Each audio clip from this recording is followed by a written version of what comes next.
வணக்கம் நண்பர்களே. நாம் இன்றைக்கி இந்த வீடியோவில் என்ன ஒரு முக்கியமான தகவலை பற்றி தெரிஞ்சுக்க போகிறோம் அப்படின்னு சொல்லிட்டு பார்த்தீங்கன்னா, இப்போது ரீசெண்டாக விஜய் மற்றும் அவருடைய மனைவியான சங்கீதா விஜயோட டிவோர்ஸ் கேஸ் வந்து ரொம்ப வைரலாக போயிட்டு இருந்தது இல்லையா? அதை பற்றின நிறைய விமர்சனங்கள் எழுந்து வந்தது. அதாவது கிட்டத்தட்ட டிசம்பர் 5ஆம் தேதியே இந்த டிவோர்ஸ் கேஸை அவங்க ஃபைல் பண்ணிட்டதாகவும், அது வந்து அப்போ வந்து வெளிவராமல் இப்போ திடீர்னு பிப்ரவரி 24ஆம் தேதி திடீர்னு பூதாகரமாக கிளம்புறதுக்கு என்ன காரணம் அப்படிங்கிற மாதிரி பிரச்சனைகளும் போயிட்டு இருந்தது. அது மட்டும் கிடையாது, இந்த விஷயம் அப்படிங்கிறது ரொம்ப ப்ரைவேட்டாக கணவன் மனைவிக்கு இடையே தான் இந்த விவாதமே நடந்திருக்கணும். ஆனால் இது எந்த தரப்பில் இருந்து மீடியாவுக்கு வெளியிடப்பட்டிருக்கு அப்படிங்கிற தகவலையும் தாவேகாவோட சட்டத்தரப்பு விசாரிச்சுக்கிட்டு இருந்தாங்க. அந்த வகையில் விஜய் தரப்புலேருந்து இந்த விஷயம் வெளியிடல. ஆனால் அன்அஃபிஷியலாக இந்த விஷயம் வந்து சங்கீதா தரப்புலேருந்து தான் வெளியிடப்பட்டிருக்கு அப்படின்னு சொல்லிட்டு தாவேகாவோட சட்ட வக்கீலான ஆதித்ய சோழன் வந்து கண்டுபிடிச்சிருக்காரு. அவர் ரைட் டு இன்ஃபர்மேஷன் ஆக்ட் படி இந்த விஷயத்தை சென்னை உயர்நீதிமன்றத்தில் போட்டு இந்த விஷயத்தை கண்டுபிடிச்சி அவர் வெளியிட்டிருக்காரு. அதில் என்ன சொல்லியிருக்காரு அப்படின்னு சொல்லிட்டு பார்த்தீங்கன்னா, இந்த விஷயம் வந்து அன்அஃபிஷியலாக சங்கீதா தரப்பில் இருந்தால் வெளிப்பட்டிருக்கு. அதாவது அஃபிஷியலான கோர்ட் நோட்டீஸோ இல்லை எந்த கோர்ட் சீல் அந்த மாதிரி எந்த ஒரு விஷயமும் இல்லாமல் இது வந்து பிளான் பண்ணி வெளியிடப்பட்டிருக்கு. இதுக்கு எந்த விதமான சட்ட நடவடிக்கையும் இது வரைக்கும் எடுக்கப்படலை. ஸோ வந்து இதை பிளான் பண்ணி சங்கீதா தரப்பு தான் வெளியிட்டிருக்காங்க. கண்டிப்பாக அவங்க கோர்ட்டுக்கு பதில் சொல்லியே ஆகணும் அப்படிங்கிற ஒரு பெரிய உண்மையை கண்டுபிடிச்சி தாவேகாவோட வக்கீல் வந்து இதை நிரூபிச்சினாரு. அதுக்கு வந்து விஜய் என்ன சொல்லியிருந்தாரு அப்படின்னு சொல்லிட்டு பார்த்தீங்கன்னா, இன்னும் நிறைய உண்மைகள் வெளிவர காத்துட்ருக்கு, வெயிட் அண்ட் சி அப்படிங்கிற மாதிரி நிறைய சொல்லியிருந்தார். ஸோ வந்து இந்த டிவோர்ஸ் கேஸ் இன்னும் கண்டினியூ ஆகுமா இல்லை சமரசமாக பேச்சுவார்த்தையில் முடியுமா அப்படிங்கிற இந்த குழப்பம் நீடிக்கிற இந்த நிலையில் நிறைய நடிகைகள் முன்னாள் நடிகர்கள் நிறைய பேர் வந்து அதாவது ஒரு விவாகரத்து கேஸை பற்றி அவங்களுடைய கருத்துக்களை முன் வச்சுட்டு வராங்க. அதுலேயும் இந்த விஷயத்தில் சம்மந்தப்பட்டிருக்கிறதா ஒரு நடிகை சொல்கிறாங்கல்ல, நடிகை த்ரிஷா அப்படின்னு சொல்லிட்டு இப்போ சொல்லிட்டு இருக்காங்கல்ல, அவங்கள பற்றியும் நிறைய ஆக்டர்ஸ் டிரெக்டர்ஸ் வந்து தவறான கருத்துக்களை முன் வச்சுட்டு வராங்க. இதனால் ஒரு 2 கருத்துக்களுக்கு வந்து இல்லை அப்படிங்கிற மாதிரி த்ரிஷாவே முன் வந்து தன்னுடைய கண்டனத்தை தெரிவிச்சிருக்காங்க. ஃபார் எக்ஸாம்பிள் பார்த்திபன், சிவகுமார் அவங்க பேசுனதுக்கெல்லாம் த்ரிஷாவே டேரெக்டாக அதுக்கு வந்து அப்போஸ் பண்ணி பேசியிருந்தாங்க. ஏன் மனுஷங்க இப்படிலாம் மாறி மாறி பேசுகிறாங்க அப்படின்னு சொல்லிட்டு என்னால் புரிஞ்சுக்க முடியல அப்படிங்கிற மாதிரி சொல்லியிருந்தாங்க. இந்த நிலையில் ஆக்டர் சமுத்திரக்கனி வந்து ஒரு விஷயம் பேசியிருந்தார் இல்லை, யாரை நீ பழிவாங்க நினைக்கிற, நீ இந்த மாதிரி பண்ணணும்னு நினச்சின்னா இதில் 4 செவத்துக்குள்ளேயே உன்னால் பண்ண முடியாதா அப்படிங்கிற மாதிரி அந்த பேசின அவருடைய அந்த வீடியோ வந்து வைரலாக போயிருந்துச்சு. அதாவது ஒரு ஃபங்க்ஷனில் டைரக்டர் பாலா அவரெல்லாம் நின்று பேசிகிட்டு இருக்காங்க. ஸோ அதை வீடியோவை யாரோ எடுத்து போட்டிருக்காங்க, அது வைரலாக போச்சு. ஆனால் அதுக்கு வந்து சமுத்திரக்கனி வந்து கொடுத்துருக்குற இப்போ மறுப்பு விஷயந்தான் இந்த சோஷியல் மீடியாவில் ரொம்ப வைரலாக போயிட்டுருக்கு. அதை தான் நம்ம டீட்டெயிலாக பார்க்க போகிறோம். வாங்க வீடியோக்குள்ளே போகலாம். ஆக்டர் சமுத்திரக்கனி என்ன சொல்லியிருக்காரு அப்படின்னு சொல்லிட்டு பார்த்தீங்கன்னா, அந்த விஷயம் உண்மைதான், நான் வந்து பொய்யெல்லாம் சொல்லலை, இல்லை அப்படின்னா நான் மறுப்பு சொல்ல விரும்பலை. நான் அன்றைக்கி பேசினேன், ஒரே ஒரு தம்பி மட்டும் வீடியோ எடுத்துகிட்டு இருந்தார், அதை நான் பார்த்தேன். வீடியோ எடுக்கிறது தெரிஞ்சு தான் நான் பேசினேன். என் மனசில் என்ன பட்டுதோ அதை நான் பேசினேன். எனக்கு வந்து மனசில் ஒன்று வச்சுட்டு வெளியில் ஒன்று இடத்துக்கு தகுந்த மாதிரி பேசணும், மாற்றி பேசணுங்கிற அவசியம்லாம் கிடையாது. எனக்கு என்ன தோணுச்சோ நான் அதை வந்து என் ஃப்ரெண்ட்ஸ் கிட்ட ஷேர் பண்ணேன். இந்த மாதிரி நீ யாரை ஏமாற்ற நினைக்கிற, நீ யாருக்கு என்னத்தை ப்ரூவ் பண்ணணும்னு நினைக்கிற, உனக்கு ஏதாவது அப்படி செய்யணும்னு நினச்சின்னா நீ உன்னுடைய அந்த 4 செவத்துக்குள்ளே செய்யலாம்ல, பப்ளிக்காக ஏன் நீ பண்ணுற அப்படிங்கிற மாதிரி நான் பேசுனது உண்மைதான். நான் அதை இல்லைன்னு சொல்ல மாட்டேன். ஆனால் நான் பேசின விஷயங்களை இப்போ நம்ம ஃப்ரெண்ட்ஸ் என்ன பண்ணியிருக்காங்க அப்படின்னு சொல்லிட்டு பார்த்தீங்கன்னா, மானே தேனே பொன்மானே அப்படின்னு சொல்லிட்டு எக்ஸ்ட்ரா விஷயங்கள்லாம் கொஞ்சம் கிறிஸ்பாக ஆட் பண்ணி அதை இன்னும் வைரல் ஆக்கிட்டாங்க. நான் எதுவும் வந்து தளபதி விஜய்க்கு வந்து எதிர்ப்பாக பேசுகிறேன், திமுகவுக்கு ஆதரவாக பேசுகிறேன் அப்படிங்கிற மாதிரி கொண்டு போயிட்டாங்க.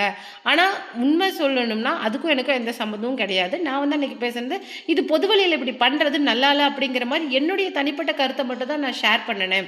அது வந்து இந்த மாதிரி 4 பேருக்கு தெரியணும்னு நான் ஷேர் பண்ணலை. அங்கே ஒரு ஃபங்க்ஷன் நடக்கிறதுக்கு டைம் இருந்தது. ஸோ என் ஃப்ரெண்ட்ஸ்லாம் நின்றுட்டு இருந்தாங்க. நான் அவங்கக்கிட்ட என்னுடைய கருத்தை சொன்னேன், இது வந்து சரியில்லை, ஏன்னா பொது வழியில் வந்தாச்சு, இதுக்கு மேலே இந்த மாதிரி பப்ளிக்காக சேர்ந்து வர்றது நல்லா இருக்காது, நீங்கள் 4 செவத்துக்குள்ளே இதெல்லாம் பண்ணிக்கலாம்னால நீங்கள் இப்போ வந்து இப்போ அரசியல் வாழ்க்கைக்கு வந்துட்டீங்க, இது சரி இருக்காது அப்படிங்கிற மாதிரி என்னுடைய கருத்து தான் தெரிவித்தேன். ஸோ அதில் நான் பின்வாங்க நான் எதுவும் நினைக்கல, மறுப்பு தெரிவிக்கவும் நினைக்கல. என்னுடைய கருத்தை சொன்னேன்.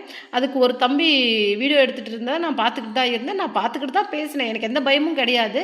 நான் மாற்றி பேசணும்னு அவசியம் இல்லை, நான் வந்து நான் இல்லைன்னு சொல்லவும் மாட்டேன். நான் பேசினேன். ஆனால் நான் பேசின விஷயங்களில் இன்னும் கொஞ்சம் ஆட் ஆன் பண்ணி பேசியிருக்காங்க. இப்போது இந்த தம்பிங்கள்லாம் இப்போ பண்ணி வச்சுருக்காங்கங்கிறத இப்போ நான் சொல்கிறேன். நான் வந்து விஜய்க்கு ஆப்போசிட்டாவோ இல்லை டிஎம்கேக்கு ஆதரவாகவோ பேச நான் அப்படிலாம் நான் பேசணும் இல்லை.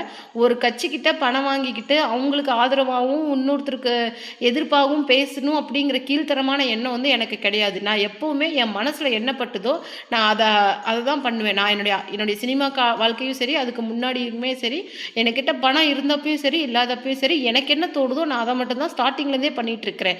பணத்துக்காகவோ வாய்ப்புக்காகவோ இடத்துக்கு தகுந்த மாதிரியோ ஒன்று மாற்றி பேசணும் அப்படிங்கிற அவசியம் எனக்கு கிடையாது அப்படிங்கிற மாதிரி சொல்லியிருந்தாங்க.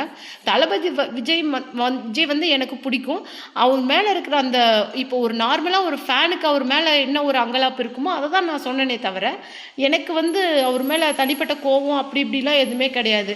இப்போ நான் பேசின விஷயங்களை கொஞ்சம் தம்பிங்க திருச்சி கொஞ்சம் எக்ஸ்ட்ரா பண்ணி கொஞ்சம் ஆட் ஆன் பண்ணி பேசியிருக்காங்க அப்படிங்கிறதா எனக்கு கொஞ்சம் அது வருத்தமாக இருக்குது. இது வந்து தவறாக வந்து அவரால் எடுத்துக்கப்படுமோ அப்படிங்கிற ஒரு சின்ன வருத்தம் தான் இருக்குது. அது மட்டும் இல்லாமல் இன்னொரு முக்கியமான விஷயமே, இப்போ நான் டிஎம்கேக்கு ஆதரவாக தான் நான் இப்போ தளபதியை இந்த மாதிரி வைரலாக பேசியிருக்கேன் அப்படிங்கிற மாதிரி சொல்கிற விஷயங்கள் எனக்கு கஷ்டமாக இருக்குது. யாருக்காகவும் நான் அப்படி பண்ணணுங்கிற அவசியம் எனக்கு கிடையாது அப்படிங்கிற மாதிரி சமுத்திரக்கனி வந்து சொல்லியிருக்காரு. அதுக்கு வந்து தளபதி ரசிகர்கள்லாம் அதுக்கு என்ன சொல்லிட்டு வராங்க அப்படின்னு சொல்லிட்டு பார்த்தீங்கன்னா, நீங்கள் அந்த வீடியோவில் பேசுனதை பார்த்தா டிரெக்டாக இந்த விஷயத்தை பற்றி தான் டிஸ்கஸ் பண்ண மாதிரி இருந்தது. அப்படிங்கிற பட்சத்தில் நீங்கள் பேசுகிற விஷயங்களை இப்போ எங்களால் நம்ப முடியல, நீங்கள் தான் இப்போ மாற்றி பேசுகிறீங்களோ அப்படின்னு சொல்லிட்டு தோணுது.